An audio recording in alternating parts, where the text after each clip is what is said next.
Semenjak pihak kerajaan buka long tebian bat sawadikan hang rat reh pada tepat pak sampai tepat 21 bulan Mituna Yun hok lepas mari ni. Jadi ada orang duk tanya kata bila masa hok dia ni istihar kata kita ni lepas ke tak lepas reh. Kalau lepas wak lagu mana, kalau tak lepas kena giyin uton lagu mana reh. Klip ni ada jawab kita mari dengar bersama reh. Hari tepat hak dia buka istihar kata siapa dia lepas tak lepas tu dah, iaitu hari tepat 17 bulan Karakadakom 2569 dah. Pada hari tu jugalah kita pakat masuk cek tengok kata kita lepas tak lepas melalui 5 yale semua tempat cek dia reh. Satunya masuk cek dalam aplikasi Pautang dengan Tangrat reh. Yang keduanya masuk cek dalam website Bat Sawadikan Hengrat.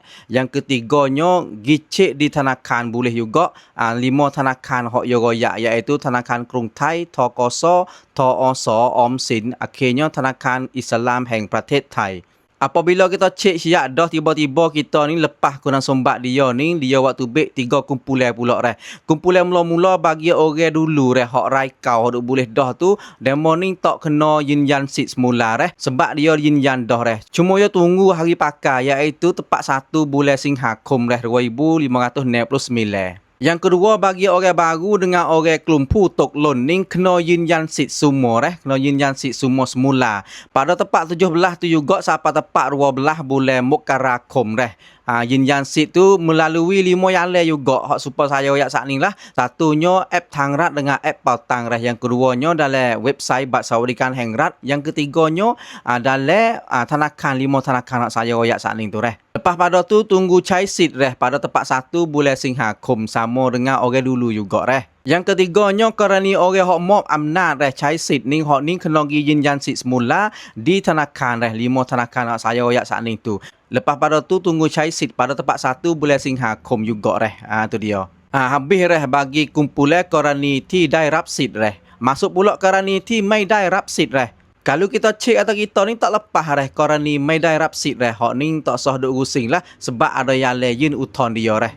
Boleh giyin uton reh pada tepat 17 sampai tepat 31 bulan Karakadakom reh. 5 yale jugalah tepat uton dia tu satunya dalam telefon kita reh app Pautang, app Tangrat, website Bat Sawadikan Hengrat, lepas tu 5 Tanakan hak saya royak belum tu reh.